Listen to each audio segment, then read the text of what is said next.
If you were the commissioner, Roger Goodell, what would you do with the Antonio Brown situation? You've got to let due process take its course, but I think the best thing you could possibly do right now, as that's happening, is to put him on the commissioner's exempt list. He gets paid, right? He's still part of the team, but we have to make sure. I mean, it is a civil suit, and I think one of the issues it's a slippery slope, Dan, because the issues that we have right now is is how much guys get, how much time they lose, and in a day and age that we live in, anybody can make a false accusation. Anybody can do something and get a lot of run on Twitter and on social media. But if this was a criminal case, though, Mark, would you, if these were a criminal suit as opposed to a civil suit, would you have a different opinion on Antonio Brown? No. My opinion is I still think you put him on the commissioner's exempt list until it runs its course. And now I'm a guy also that I think he's a turd. So that probably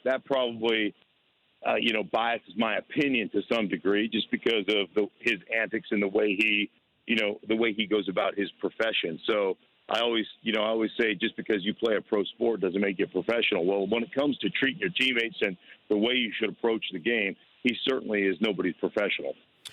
If he was your teammate, though, like I'm sure you didn't get along with all your teammates here, and you probably had some personalities you didn't like. So how do you handle something like, because these Patriots, they didn't sign up for it, and now all of a sudden they're answering for Antonio Brown here. So what do you do when you have a teammate that you don't respect?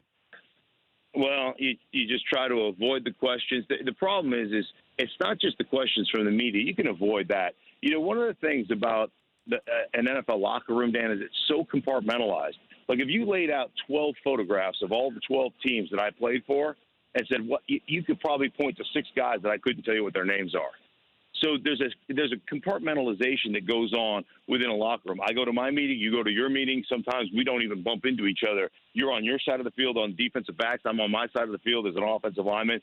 You don't ever really interact. So you can avoid the guy.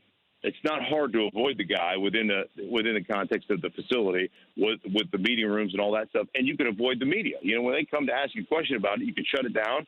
Or, as a lot of guys do, they just go hide in the training room until the media has to leave.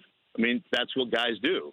So the true problem is your mom's going to call you.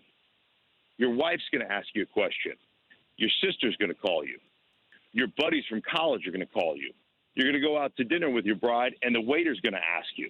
Like, that's where you can't get away from Antonio Brown. He's like a fungus, right? And there's no amount of tenactin that'll get rid of the guy. For more Dan Patrick Show, tune into Audience Channel 239 on DirecTV. Stream for free on BR Live or download the Dan Patrick Show app.